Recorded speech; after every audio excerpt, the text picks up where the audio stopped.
Good morning, students. Today I am going to continue my lecture for +1 Arts Political Science, and the name of the chapter is Legislature. Today I am going to revise the chapter that come in final exams. 3 lessons from part 1 first book and 3 lessons from the part 2 second book. Here I am going to continue my lecture for the revision of part 1 first book, that is chapter Legislature. Before revise the chapter, I am going to give some points to remember. If you remember these points, it is so easy for you to revise the whole chapter. Let us start with the first, parliament. Legislature जो है eight central level, इसको parliament कहा जाता है. It consist of president and 2 houses. First house of people, जिसको लोकसभा कहा जाता है, एंड काउंसिल ऑफ स्टेट, जिसको राज्यसभा कहा जाता है. लोकसभा जो है is the first and the lower house of the parliament. Lok Sabha में 545 मेंबर्स टोटल, उसमें से 543 मेंबर्स जो हैं डायरेक्टली उनको इलेक्शंस के थ्रू चूज किया जाता है, और जो 2 मेंबर्स हैं उसको प्रेसिडेंट नॉमिनेट करता है. Rajya Sabha known as Council of State and it is the upper house of the parliament. इसमें टोटल 245 मेंबर्स होते हैं.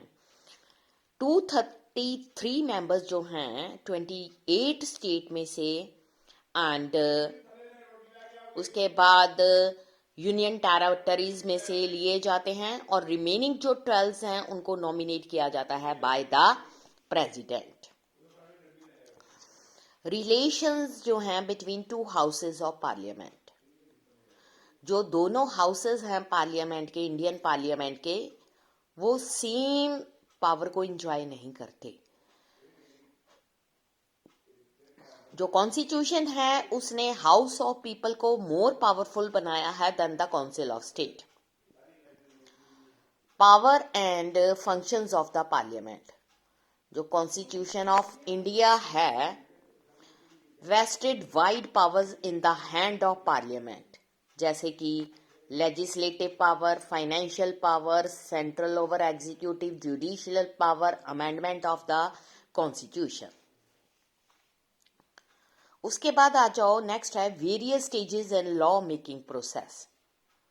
डिफरेंट स्टेजेस आती हैं जब हम किसी भी लॉ को बनाते हैं, तो वो क्या प्रोसीजर है. सबसे पहले प्रेपरेशन ऑफ बिल्स, उसके बाद second introduction of the bill in either it, second reading, committee stage, report stage, introduction of bill in second.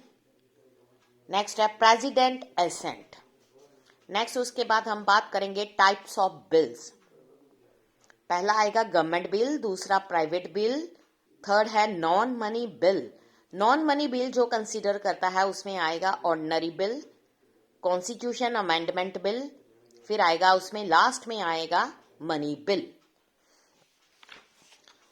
उसके बाद इसमें हम कंसीडर करते हैं कि जो सिंपल, अगर हम बात करें role of parliament in making law, Indian parliament जो है लॉ बनाने में एक बहुत ज्यादा इंपॉर्टेंट रोल प्ले करता है.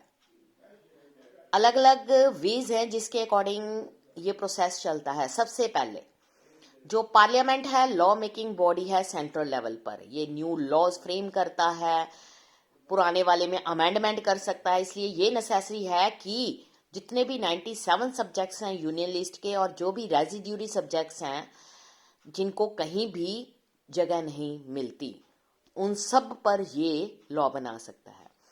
और उसके बाद नेक्स्ट हैं 47 सब्जेक्ट्स जो कंकरेंट लिस्ट में आते हैं. Both the parliament and the legislature, उनको राइट है to make the laws. But अगर कोई भी स्टेट लॉ कन्फ्लिक्ट में आ जाता है सेंट्रल के साथ, जो सेंट्रल है इस लॉ को प्रिवेल कर सकता है. It can also enact laws on 66 subject of state laws. कब? फर्स्ट, राज्यसभा जब एक रेजोल्यूशन पास करती है जिसमें 2/3 मेजोरिटी जो होती है उस पर्टिकुलर सब्जेक्ट पर जो स्टेट लिस्ट में आती हैं उसको नेशनल इंपॉर्टेंस दे दी जाती है। 2 या 2 से ज़्यादा स्टेट जो हैं वो रिक्वेस्ट करती हैं सेंटर को कि एक ऐसा लॉ पास करें जिसके ऊपर 1 और मोर सब्जेक्ट्स के ऊपर वो म्यूचुअली एग्रीड कर सकें।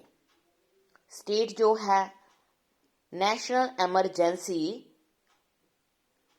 प्रोक्लेम्ड बाय द प्रेसिडेंट, जो प्रेसिडेंट है takes over the administration of the state on the breakdown of constitutional machinery in that state. कुछ लॉज होते हैं जो कंसर्न करते हैं only for the states for which they are passed.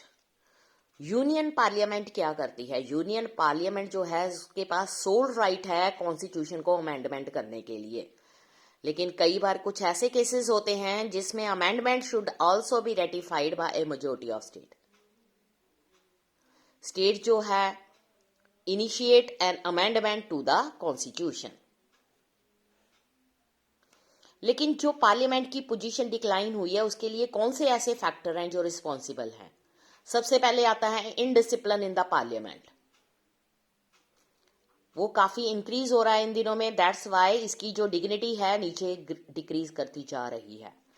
Standard of debates parliament में जो है नीचे गिर गया है। डिबेट्स इन पार्लियामेंट में irony, wit and humor have now reduced to abuse, choicest insult. Dominance of cabinet, जो एरिया अथॉरिटी का originally belonging to the parliament उसको कैबिनेट ने अपने कंट्रोल में रखा हुआ है। कैबिनेट फिक्स करती है programmes of the parliament, prepare करती है daily time table of the session of the houses. जो कैबिनेट है वो बहुत सारी चीजें ऐसी हैं जो कर रही है जिसके कारण वो constitute the stock of parliamentary business.